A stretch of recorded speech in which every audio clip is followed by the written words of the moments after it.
Hello everyone, welcome to this video. We'll be talking about portfolio selection, which is the last problem in the linear programming finance handout.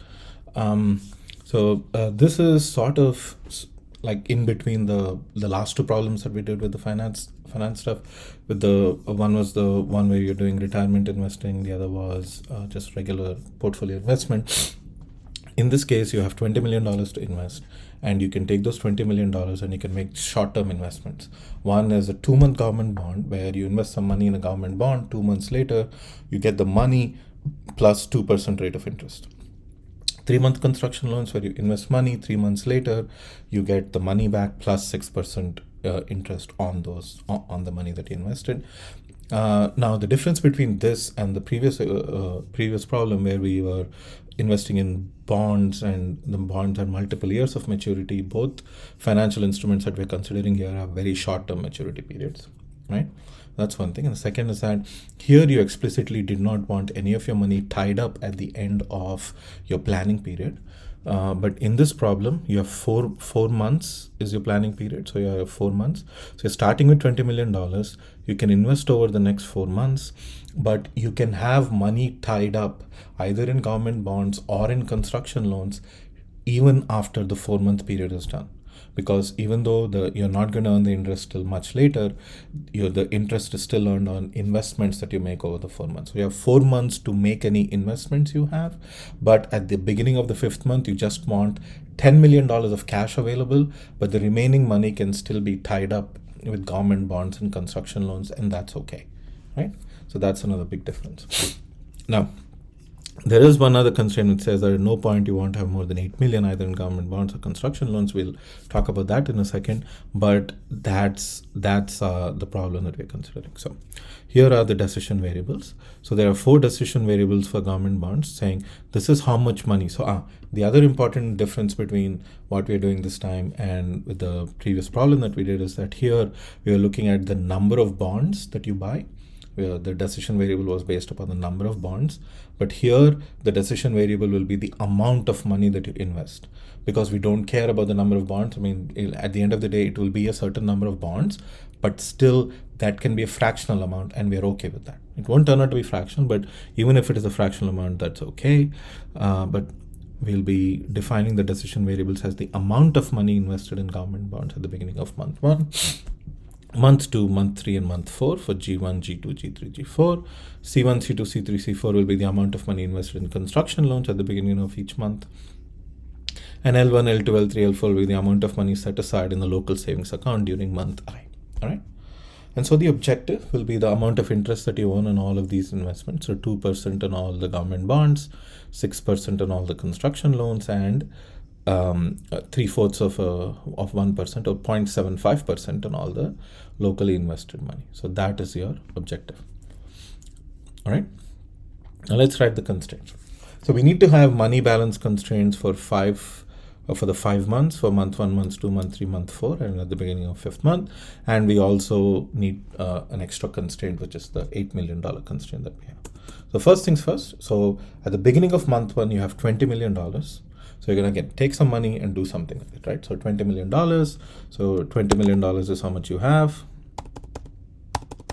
So with this money, you're going to invest some money in government bonds, invest some money in construction loans, and the rest is set aside locally, right? Straightforward, nothing else. So this is equal to constraint. So 20 million, right?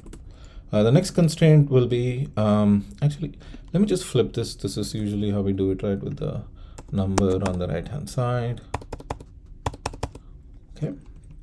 For the second month, what's the cash on hand? So the cash on hand will be anything that we set aside locally and the rate of interest that you earn on that. So it will be 1.0075 times L1. So that's the money. Plus, now, unlike the previous case where we were getting interest payments every year, here the interest is not going to accrue till the end of the 2-month or the 3-month period for government bonds and construction loans, right? So this is the amount of cash that you have, and that is all the cash that you have. That's it. There is no other cash.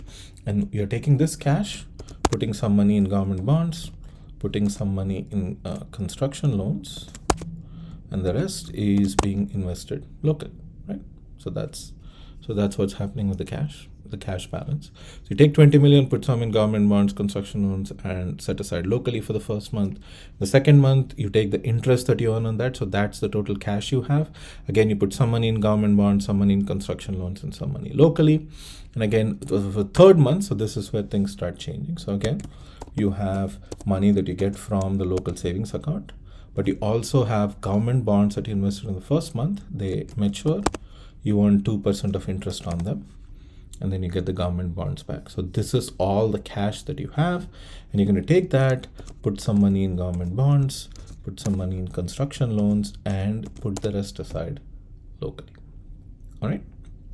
So again, it's just the cash balance that we're doing.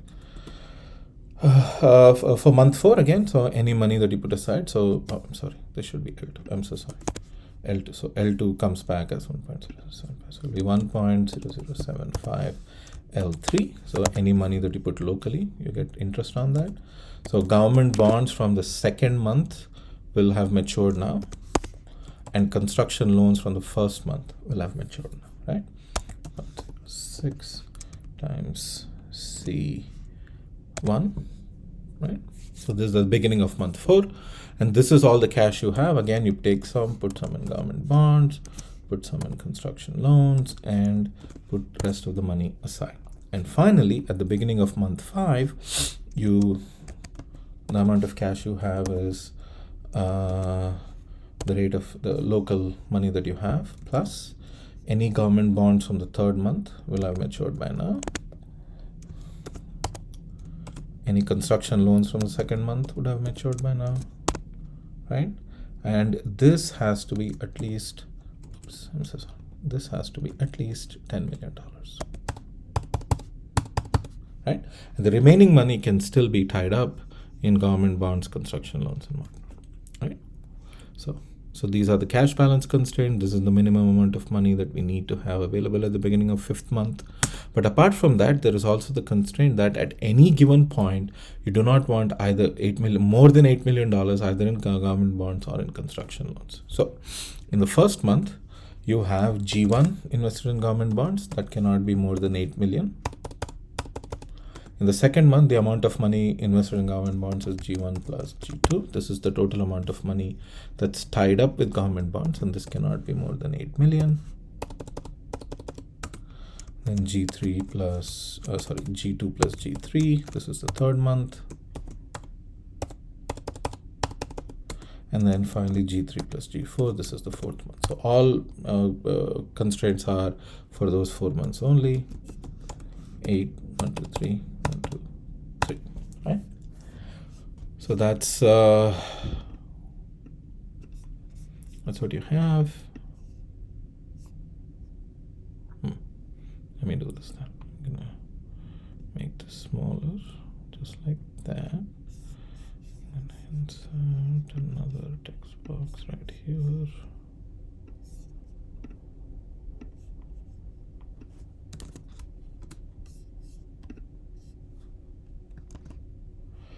Okay, next we will have, this is for the 4 months for government bonds. Similarly for construction loans, during the 4 months, this cannot be more than 8.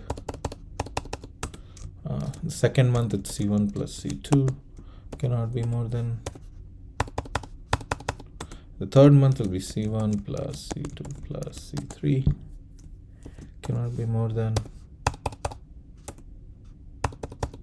And finally, for the 4th month, C1 plus C2, by the 4th month, C1 would have matured, so you'll have C2 plus C3 plus C4 is less than or equal to 8.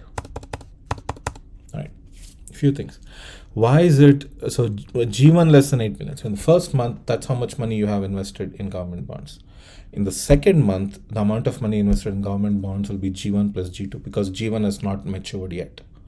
In the third month, G1 would have matured, but G2 plus G3 is the total amount of money invested in government bonds. In the 4th month, it's G3 plus G4.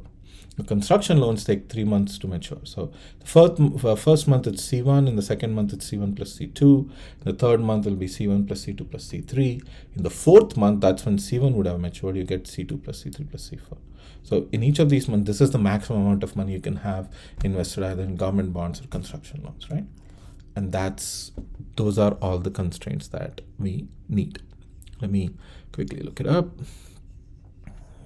Where's my Word file? Right there. Yep. Okay. Now let's put this into Solver and solve it quickly. All right.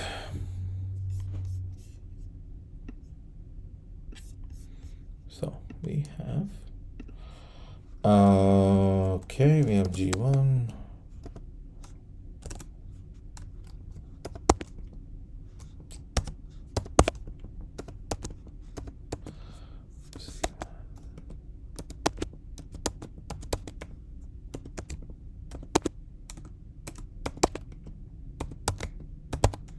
Okay.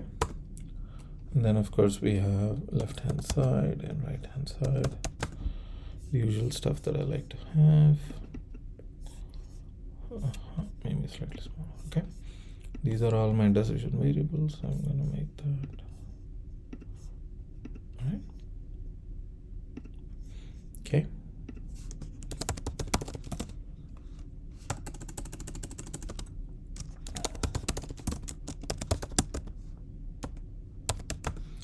Okay, the objective, it's 2% interest on government bonds,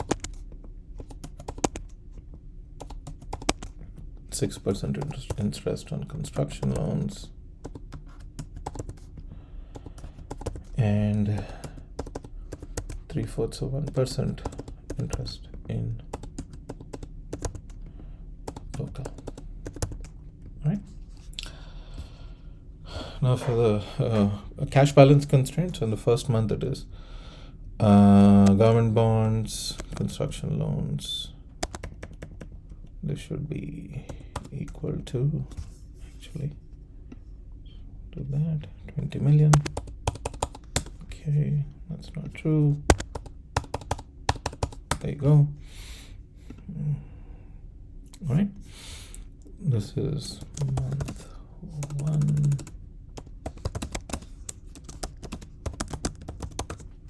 Right.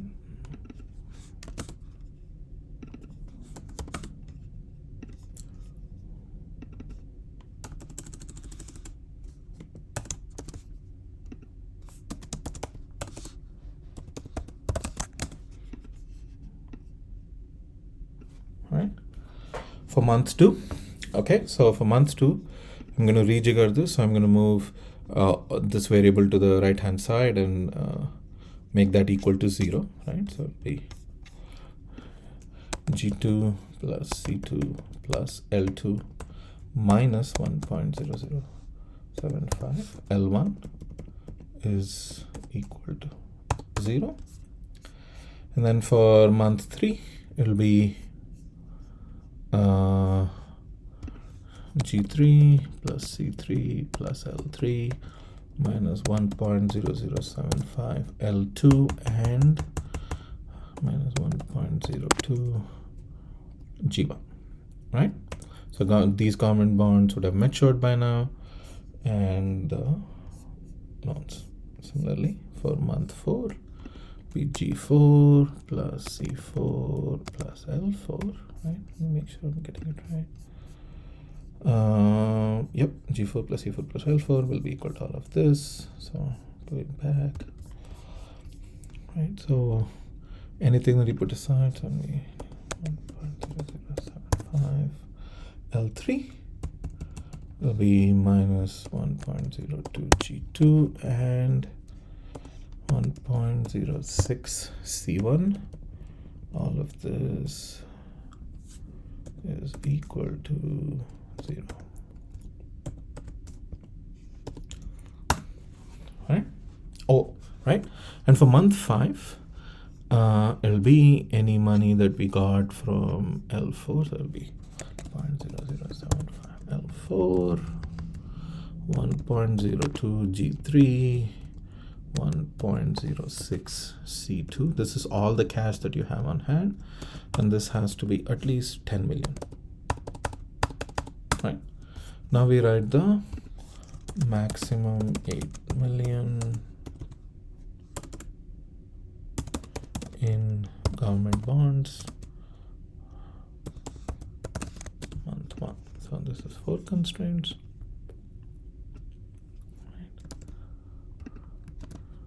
Actually, so construction loans. Right, so maximum 8 million in government bonds will be 1 less than or equal to 8. Right, so I'm not going to write the 8 million, I'm just going to copy that over. So it'll be, next one will be G1 plus G2. For month 3 will be G2 plus G3, and for month 4 will be G3 plus G4. For construction loans will be C1. For month 2 will be C1 plus C2. Oops, my bad.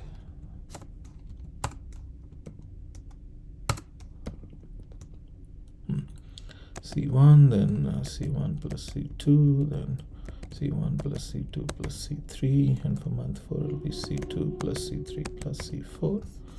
All of these are less than 8 million. Right?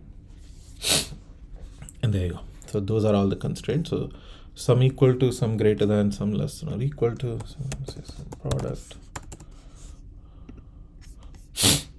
Decision variables here, make that F4, and the objective, right? Copy this down, and I have a blank space there. For solver, objective is to maximize return, so I'm going to keep it max. That's the objective.